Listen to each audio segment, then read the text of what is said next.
राता नगर के सुनसान मरुभूमि इलाके में रेत के बीच एक पुरानी झोपड़ी थी। उसमें बाबा शेरावाल नाम का 100 साल का फकीर अकेला रहता था। एक रात दरवाजे पर जोर से दस्तक हुई। बाबा चौंक कर उठा और बोला, इस वीरान जगह पर कौन हो सकता है? दरवाज़ा खोला तो दो जवान और खूबसूरत लड़कियां खड़ी थीं। लड़कियां बोली, हम रास्ता भटक गई हैं, काफिले से अलग हो गईं। क्या एक रात के लिए पनाह मिल सकती है? बाबा ने हैरत से देखा और बोला, आ जाओ बेटियां।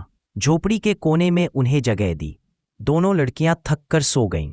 रात के आखिरी पहर एक लड़की को लगा कोई उसके पास खड़ा है। उसने आंख खोली तो देखा बाबा उसे अजीब नजरों से देख रहे हैं। लड़की बोली, यहाँ क्या कर रहे हो? बाबा ने कहा, बेटी तुम्हें सर्दी लग रही होगी, ये चादर लो। लड़की ने चादर ली और फिर सो गई। बाबा कुछ देर वहीं खड़ा रहा, फिर अपने बिस्तर पर चला गया। सुबह लड़कियां जाने लगीं तो बाबा ने रोका, रास्ता लंबा है, एक दिन और रुको। लड़कियों ने पहले इनकार किया, लेकिन बाबा की जिद पर मान गईं। पूरा दिन बाबा उनसे नरमी और मुस्कान से बातें करता रहा, मगर उसकी नज़रें कुछ और ही कहानी कह रही थीं। रात आई, सब सो गए।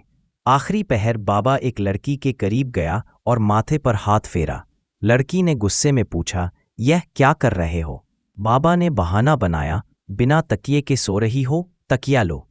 लड़की ने खामोशी से तकिया लिया। सुबह लड़कियों ने पूछा, क्या अब जाने का इंतजाम है? बाबा ने कहा, अभी नहीं, कल काफिला आएगा। लड़कियां एक रात और रुकने को तैयार हो गईं। रात में बाबा उनके करीब आया, नजरें लगातार लड़कियों पर टिकी थीं। उसने चुपके से उनके बालों और माथे छुए। लड़कियां डर गईं, लेकिन कुछ नहीं बोली। सुबह उन्होंने तय किया कि अब निकलना है, लेकिन बाहर निकलते ही देखा एक नौजवान बैठा है। जब उसने चेहरा मोड़ा, दोनों चीख उठी। यह उनका शौहर था। वे नौजवान बोला, ये ख्वाब नहीं, मैं वापस आ गया हूं। लड़कियों ने हैरानी से पूछा, ये बाबा की झोपड़ी में कैसे पहुंचे? नौजवान ने कहा, पहले उसे ढूंढो, बाबा कहीं नहीं। फिर उसने कहानी सुनाई। कई साल पहले उसे एक जादू से फकीर बना दिया गया था। उसकी सजा थी कि वह इस रूप में रहे, लेकिन अगर उसकी बीवी दिल से उसे ढूंढती और बिना पहचान के समय बिताती तो सजा खत्म हो जाती। लड़कियां सन्न रह गईं। हाँ, हम अपने शहर को तलाश रही थीं। नौजवान ने कहा, तुम्हारा दिल सच्चा था, इसलिए कैद टूटी। लड़कियां रोते हुए गले लगीं, हमें माफ कर दो।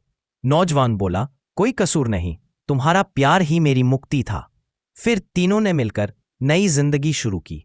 अब कोई राज, कोई शक या फसला नहीं था। मोहब्बत ने हर आजमाइश और वक्त को पार किया। इंसान की असली पहचान उसके दिल की सच्चाई में होती है। सच्चे प्यार की ताकत हर सीमा और बाधा को तोड़ सकती है।